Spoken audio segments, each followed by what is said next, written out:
Aloha, welcome y bienvenidos to the Tiki Talk Show with Dean and Needy Martini. I'm Dean Martini. And I'm Needy Martini. And in this episode is the third and final episode of Mai Tai Mayhem in Richfield, Ohio. So let's go and jump right on into part 3 of Mai Tai Mayhem. We continued our journey through the second day of amazing Mai Tai Mayhem room crawls, where the cocktails and fun flowed freely and the creativity was through the roof. Bananas, beef, bananas, peel, bananas, peel, bananas, boom, bananas, go, bananas. The crack right there.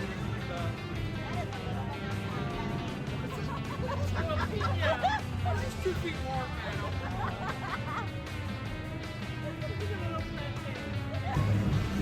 Take one. Put a banana in your pocket.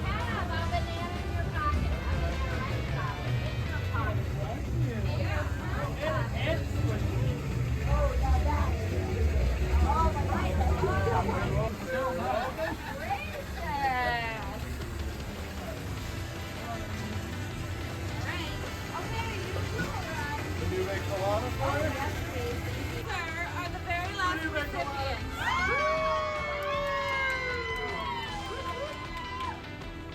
And what are we serving up? The Tanduay colada. And what's in it? Banana. Ube syrup for low 2 pounds. Oh my god, that is delicious. Good. I'm glad you like it. Here's some little banana pink peeler, I know, but that's the way it is. Really.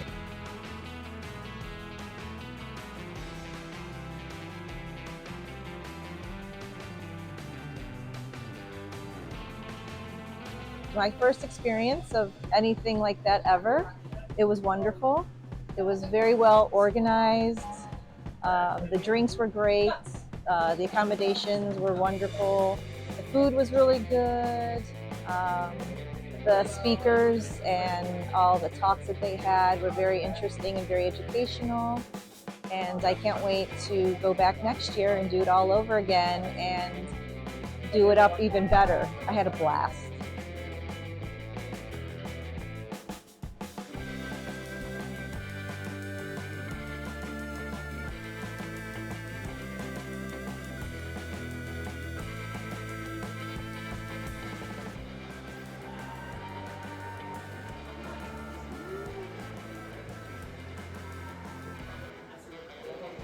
Oh wow, this is awesome. Wow.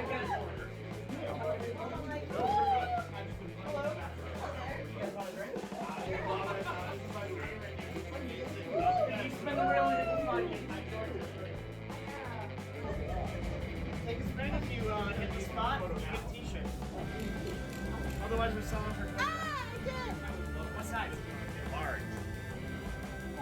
This place is packed to the gills. It is. Oh. Fabulous. That's freaking awesome.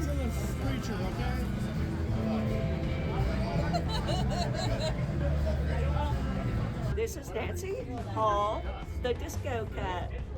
This outfit was inspired by an event called the Distillers Ball, where we saw another performer in a glittery uniform, but she lacked the critical apparel, and that was the cat ears. So my husband and my best friend conspired together, got my measurements from clothing of mine when I'm out of town, and had sent those measurements off to a lady in Yugoslavia. Oh, no, it was Poland. Poland, In a lady in Poland. Poland. And she custom made this outfit. So this is a Polska outfit. Polska. Polska is the Moska.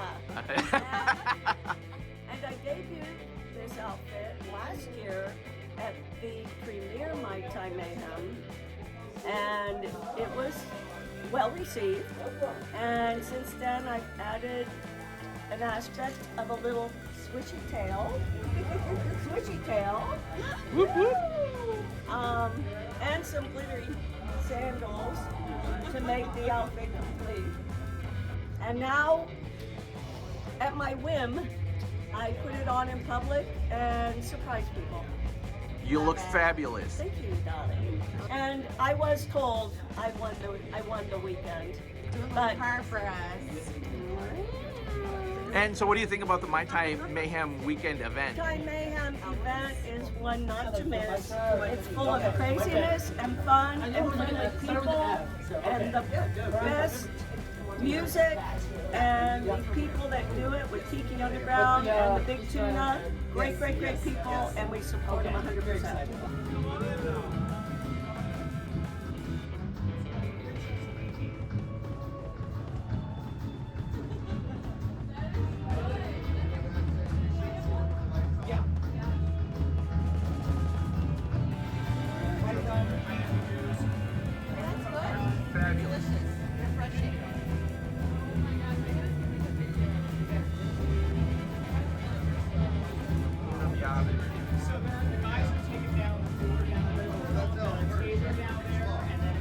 White rum and pineapple juice and cream of coconut, lime juice, grenadine, cherry bitters, and a spice rum floater. And it's called The Princess Salami.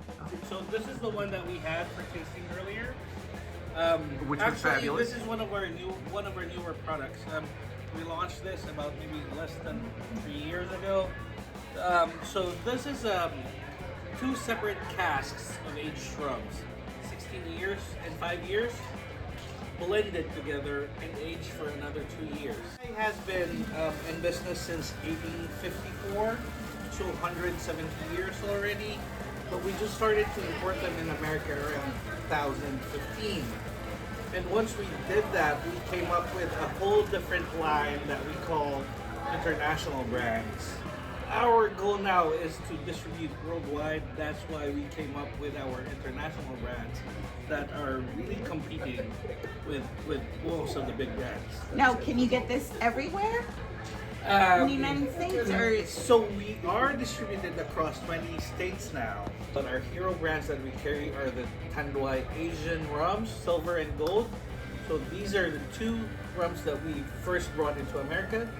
The gold is aged up to 7 years, and the silver is aged up to 5 years in ex-Kentucky bourbon barrels. Because everything is made from the Philippines. Molasses, we have our own sugar plantations, as well as having 40% stake in our own milling company. love it. So quality is controlled. We only use grade A sugar molasses. What did you think about Mai Tai Mayhem this year? Mai Tai Mayhem. So this is like my first time, but this is amazing. First day we got to ride that bus, the limo bus. We went to Tiki Underground and Porco's. I actually forgot what happened after Porco's. amazing. Great. Amazing. That means you had great drinks. Yes, I had great drinks. And this event so far for me feels more like a homey community, you know, like as one, like everyone is like just bonded around. There's not too much going on around outside, so that everyone's more concentrated.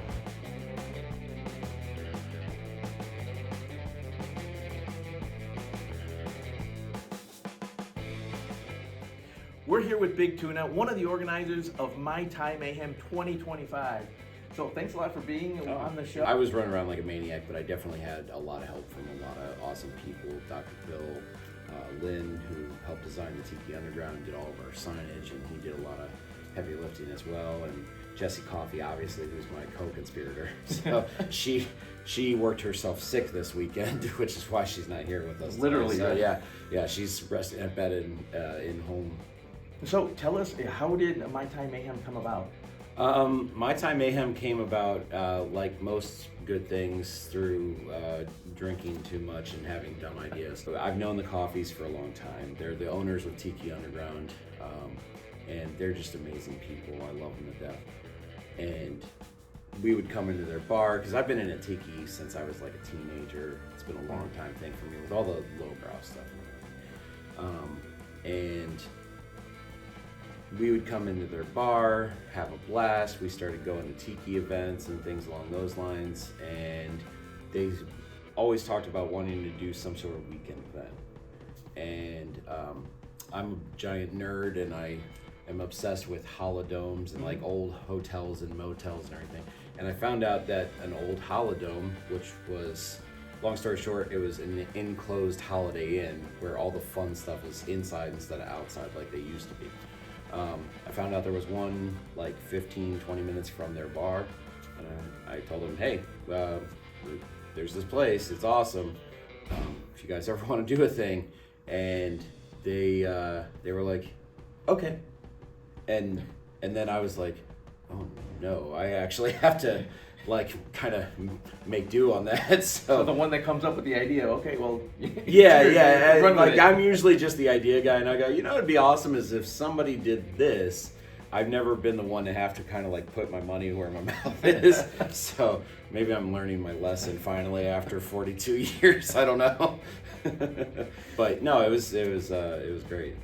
One of the most perfect venues you could have. Yes. Especially up here up north in Richfield, Ohio, just 20, 30 miles from Cleveland, Ohio? Yep. We're right in between Cleveland and Akron, kind of. So, we've got Porco to the north of us. We got Tiki Underground a little southeast of us, and it's it's in the middle of nowhere. And this is a part of the country where it's gray for at least 6 months of the year. So, being able to come into this warm climate and walk around in flip-flops and shorts in the middle of March when it's snowing outside is fantastic. It does a lot of good for the soul. So I know we haven't needed our coats for the past 2 or 3 days. Yeah. Until in a few minutes when we walk out the door. Then we're finally going to have those feel on. the pain of Northeast Ohio. I had to remember not to put shorts on. Yeah. So Tiki is there. I mean, it's still part of the revival, and it's pretty strong up here in Ohio. Yeah. Well, a lot of people don't realize too that so the FAM, the Fraternal Order of Moai, a fraternal organization that exists in the Tiki world. They do a lot of good charitable stuff. They host Ohana and a handful of other events. They were founded in Ohio because we had the Kahiki here in Columbus. So, the Kahiki chapter is the original chapter of that. And people always, we've been to out-of-state events where people go, what is with these crazy people from Ohio? And they're like, we've always been here. Right. We need it more than people with beautiful weather do, because look around.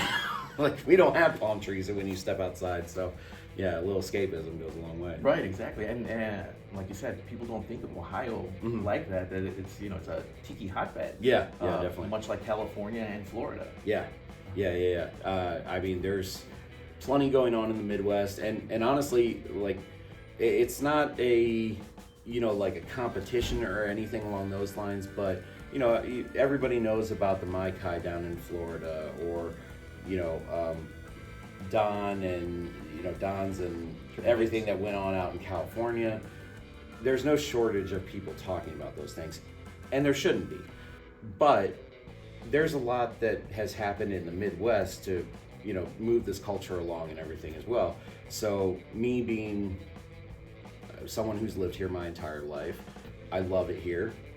I'm not saying it's perfect, but it's my home, and we wanted to make sure that this event was focused kind of on Midwest Tiki, and this year especially specifically Ohio Tiki. Right.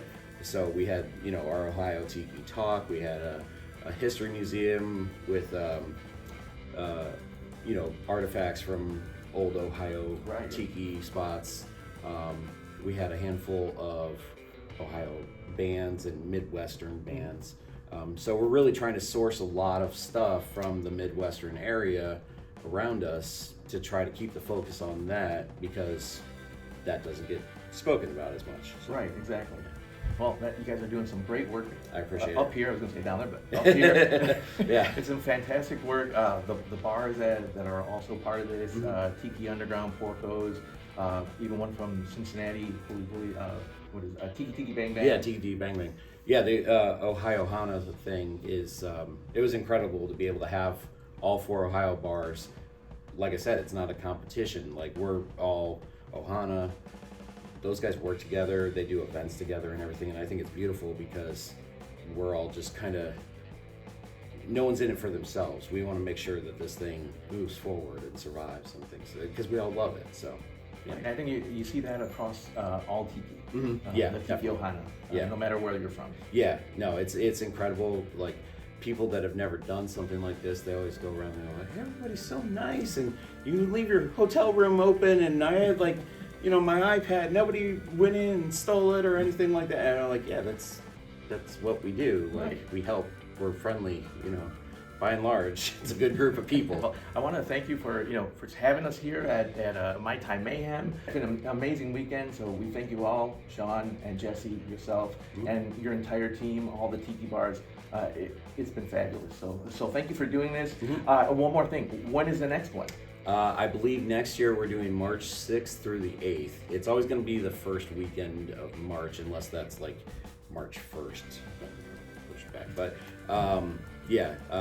We definitely have dates in mind for a few years down the road, so we plan on being around for a while. Oh, excellent. God willing. It's not going away. So as long as people keep showing up, I guess we'll keep on being maniacs and doing it. So Well, thanks again for doing that. Yeah, sure. And we'll be here again next year. Awesome, sounds great. Thanks Big Tuna. for coming. Yeah, thank you. Day 2 was even better than day 1. That was an awesome adventure we'll never forget. No, we won't. And I can't wait until we do it all over again next year. I can't wait either. Mai Tai Mayhem was a lot of fun. And so is being able to showcase this rad event with all of you. But our time is up. So we'll see you next time on the Tiki Talk Show with Dean and Needy Martini. Mahalo. Gracias.